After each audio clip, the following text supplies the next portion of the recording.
My name is Caitlin. I'm 42 years old and I live in the suburbs of Minneapolis with my husband Brandon.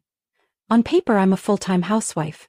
What few people know is that behind that quiet facade, I'm the CEO of a medical equipment distribution company that brings in millions of dollars in revenue each year. My salary is around $145,000 a year, but Brandon has never had a clue. We met at a friend's gathering when I had just turned 30. Back then, Brandon was a warm, attentive man with a charming way of speaking. He noticed every little detail, like how I held my coffee cup with my left hand, or the way my eyes lit up when my favorite song was mentioned.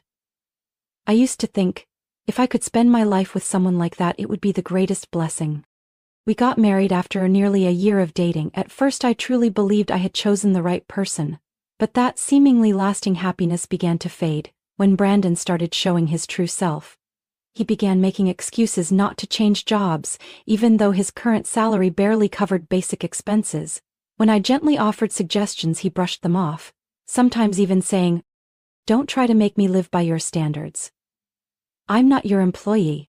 I tried to talk him into it many times, even when my company had an opening in the administrative department, a role that only required basic communication skills and a professional attitude. The salary was more than double what Brandon was making.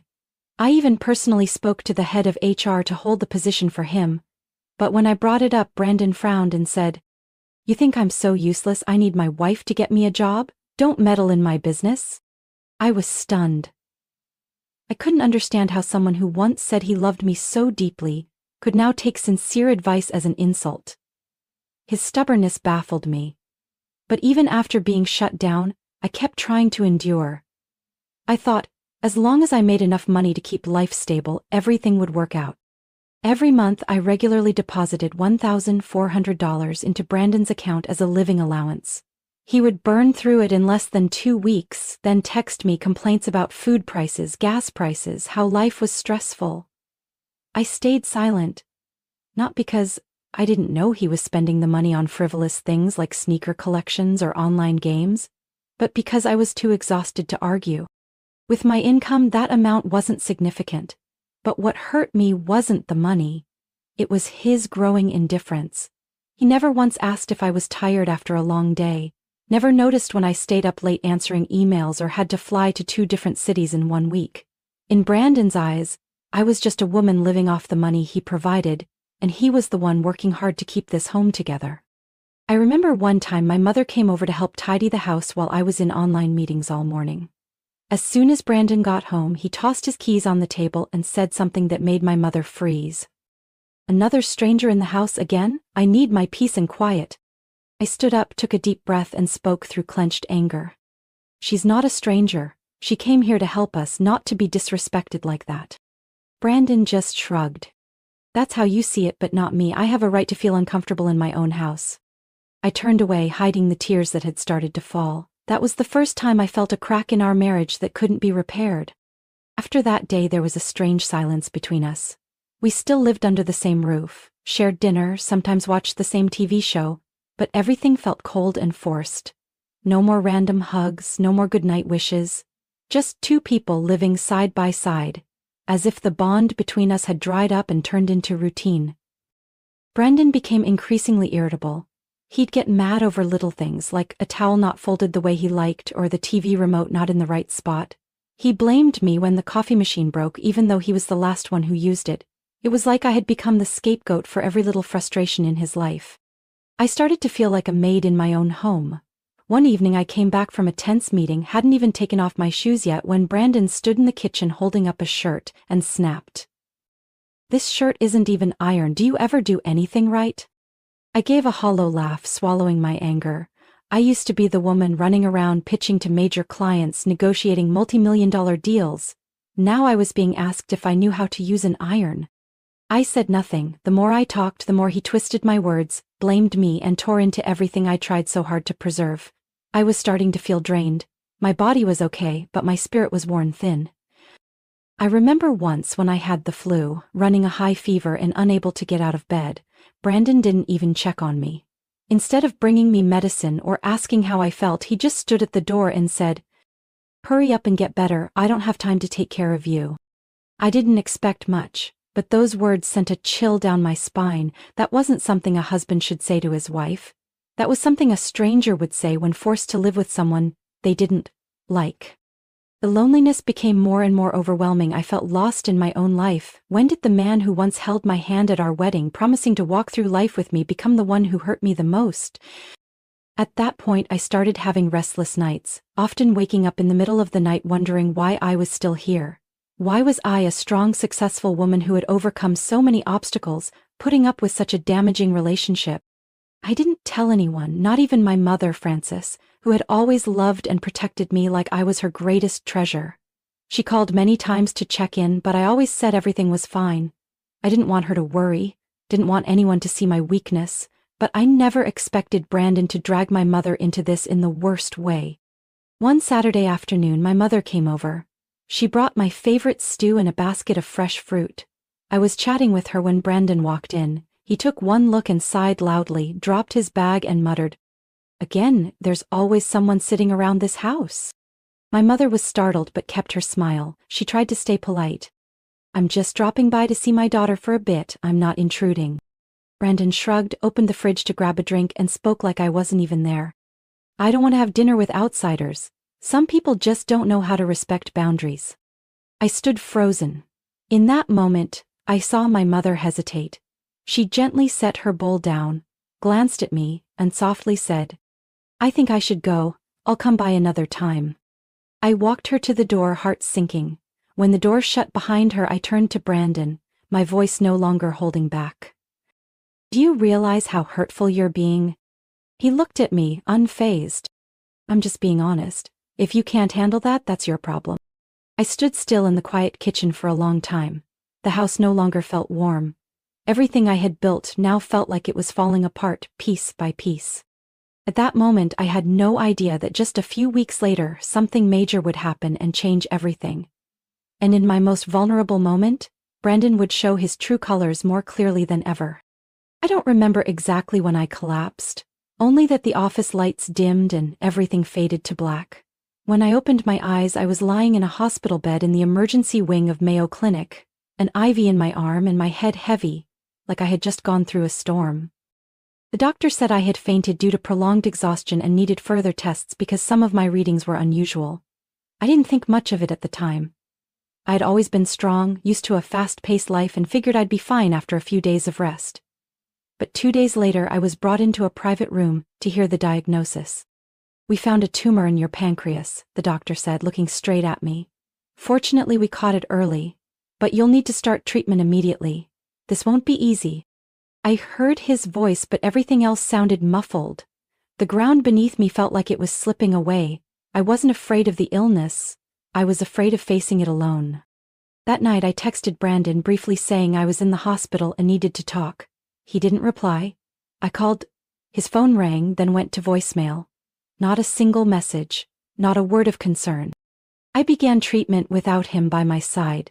The infusions drained my body. My taste buds faded and my hair started falling out. Every time I looked in the mirror, I saw a different woman. Frail, pale, but with eyes still burning with life. I kept fighting, not just for myself, but because I knew there was still something I hadn't let go of. I couldn't let Brandon walk out of my life that easily. He didn't deserve that. For 2 weeks, I fought alone in the hospital, without a single family member in sight. I lied to my mother, telling her I was on a business trip so she wouldn't worry. But then on a Thursday afternoon, Brandon showed up. I thought I was dreaming. He stood at the hospital room door, hands in his pockets, eyes cold. "You're here," I said softly, my voice hoarse from exhaustion. He didn't respond right away. He walked in, placed a folder on the bedside table, and spoke like he was negotiating a contract. "I've filed for divorce. The house and the car will be in my name. I think that's fair. As for you, I'm not even sure how long you'll be around." I stared at him, stunned. Something inside me shattered into pieces. Not because he was abandoning me. I'd already expected that. But because of the sheer coldness in every word. He didn't come to check on me. He came to claim what he thought he was entitled to, as if I was someone whose value was about to run out. I pressed my lips together, hiding every emotion. I didn't want him to see me weak. I nodded and said quietly, Take whatever you want, thank you for coming. Brendan paused, maybe surprised by how easily I agreed. He shrugged, turned away, and said one last thing. Not like you have a choice anyway. When the door clicked shut behind him, I didn't cry. Instead, a cold smile tugged at my lips. I whispered to myself, "You just woke up the real me, Brandon, and soon, you'll realize you made the biggest mistake of your life." I picked up the bedside phone and called the one person at my company I trusted, Eric, my chief financial officer. He had always been loyal, discreet, and the one who knew best just how much power I truly held. "Eric, I need your help with something," I said, my voice unusually calm. He was quiet for a moment, then answered, "I've been waiting for this call, just say the word." I nodded slightly even though he couldn't see me. I lay still in that white hospital room, watching the soft sunlight filter through the curtains, strangely at peace.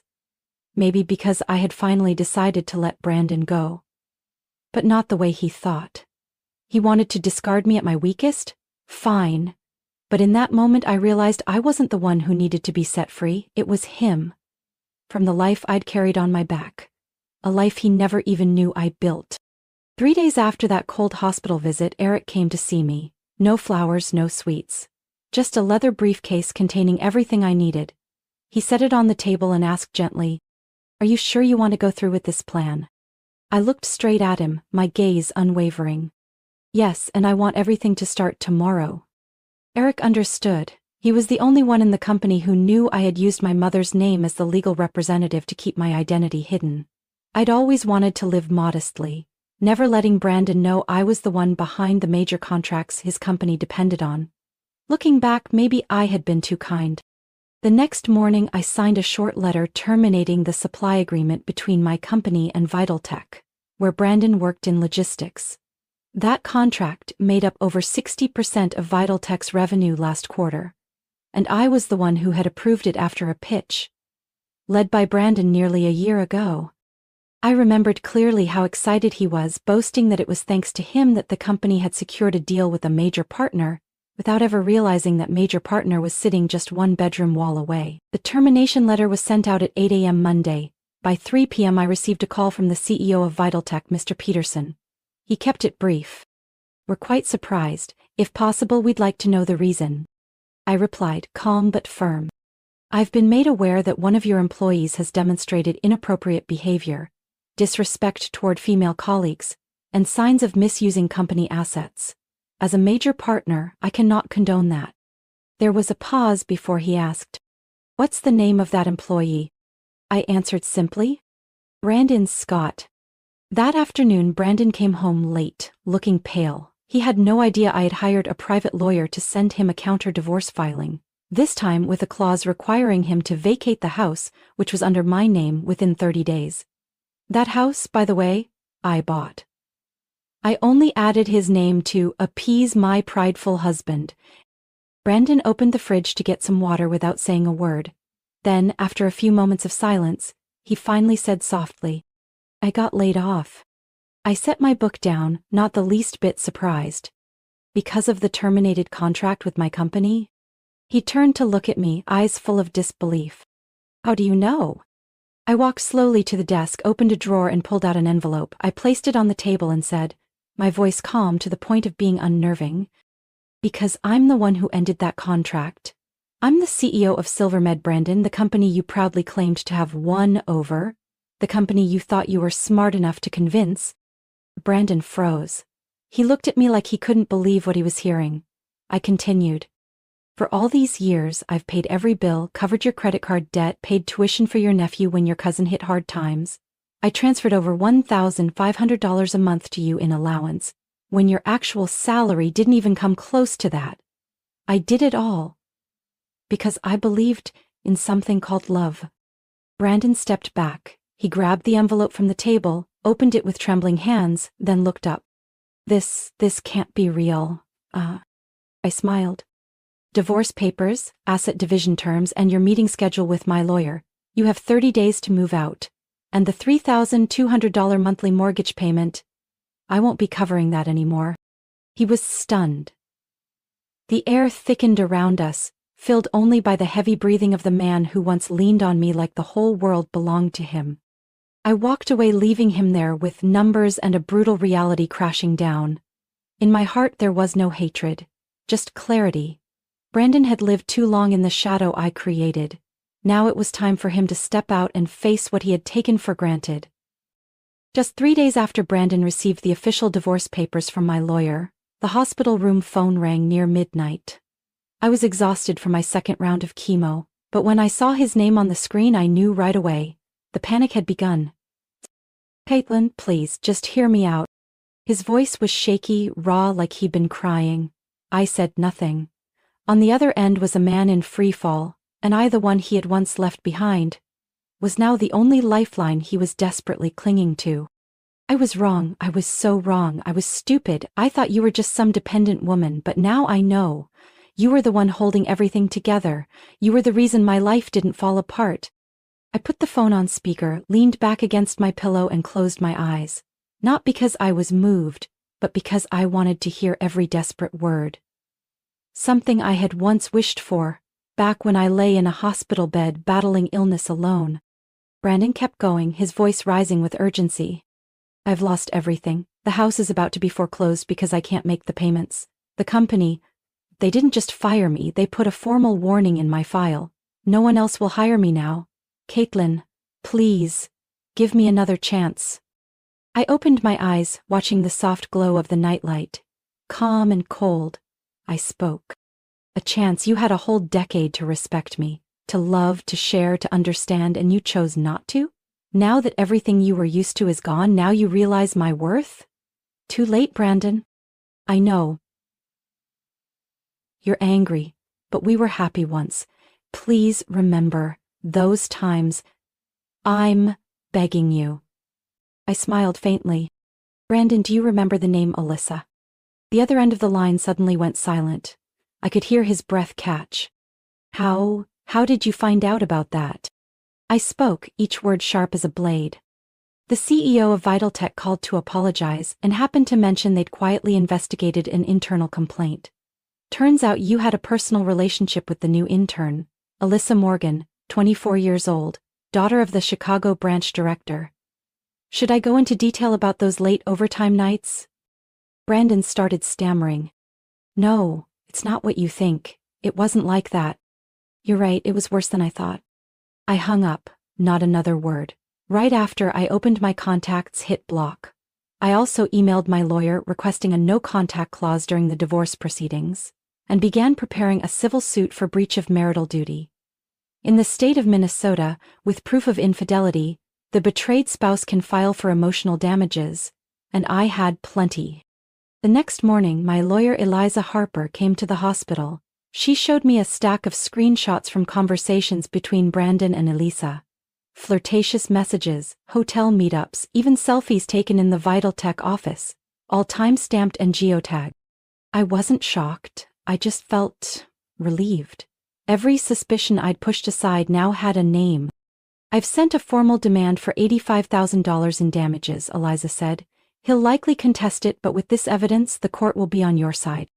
I nodded, not because I needed the money, but because I needed my dignity placed where it belonged. A week later, I was discharged temporarily for at-home monitoring.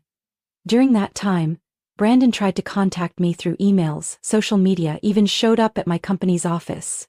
Not knowing security, had already been instructed not to let him anywhere near. Every attempt to win me back only confirmed one thing. Brandon didn't love me, he just didn't know how to live without me. I started rewriting my financial plans, this time with no more husband's living expenses category. I also approved Eric to hand over the COO role to a new hire so I could step back, slow down, and finally enjoy some peace.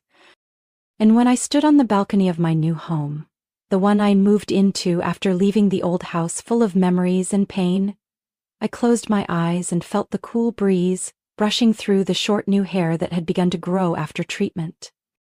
I didn't need a man to feel worthy. I just needed myself, strong, clear-headed, and never again letting anyone else define my life. Rumors of Brandon's downfall spread like wildfire in the local business community. Vitaltech cut the contract and his termination file was quietly circulated to partner companies and industry contacts. Soon enough, Brandon became the name everyone wanted to avoid. A logistics employee caught in a scandal, and facing legal consequences for breach of marital duty. With no home to return to, Brandon moved in temporarily with an old friend in a cheap apartment complex in Brooklyn Park. A few weeks later, I heard he sold the car he once proudly called his symbol of freedom. Part of the money went toward paying off credit card debt, the same cards he had used so freely to buy gaming gear and lavish meals. No one wanted to hire someone with a stain on their record and no practical skills. Eventually, he had to accept a job on the night shift at a delivery center, where the meager paycheck wasn't enough to cover monthly bills. Calls from collection agencies started piling up. His small apartment echoed with the sound of late-night phone rings. Not from loved ones, but from places chasing unpaid debts. As for Alyssa, the young woman who once laughed with Brandon after hours, she vanished from social media just days after the scandal broke. I didn't know what happened to her until Eliza, my lawyer, told me her family had agreed to settle part of the damages privately to avoid public litigation. Word had it her parents took her back to their farm in Iowa and cut all ties with her former life. For them, that was the only way to salvage the family's reputation. As for me, my final treatment ended on a crisp autumn morning, when the doctor looked at me and said, "Your test results show you're completely clear." I didn't say a word. I just smiled and gently squeezed his hand. It was the moment I felt reborn. I returned to work after 2 months of rest, but this time, I wasn't the same Caitlin who tried to balance career and marriage. Now, I was Caitlin on my own terms, focused, calm, and no longer weighed down by anyone who couldn't see my worth. The company welcomed me back with a simple but heartfelt team meeting. Everyone stood and clapped when I entered the main conference room. Eric smiled and handed me a mug that read, "Welcome back, boss." I had once doubted whether I could start over, but in that moment, I knew, not only had I come back, I'd come back stronger than ever. In the months that followed, I received more than a few date invitations, some from business partners, a few from old friends who had followed my story online, but I turned them all down, not because I'd closed my heart forever, but because I knew I still needed time to heal, to enjoy a life no longer bound by responsibility to someone unworthy. I bought a small lakeside house in Duluth where I could watch the sunrise each morning and listen to birdsong each evening. It wasn't grand, not as luxurious as the old house, but it was my space, peaceful, whole, and no one entered unless invited.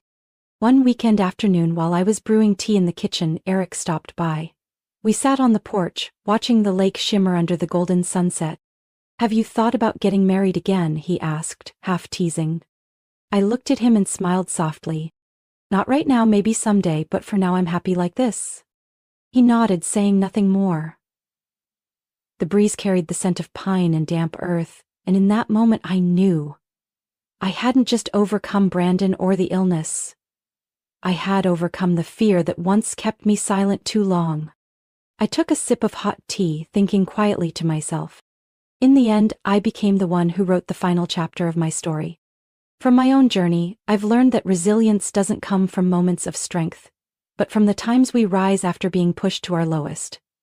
I once gave my heart to someone unworthy, once sacrificed in silence without recognition. But now, I live for myself, no longer trying to please anyone. True happiness began the moment I chose to put my self-respect above everything else. What do you think of Caitlin's journey and her decisive choice? Share your thoughts in the comments below, and don't forget to follow the channel for more powerful and heartfelt real-life stories about family.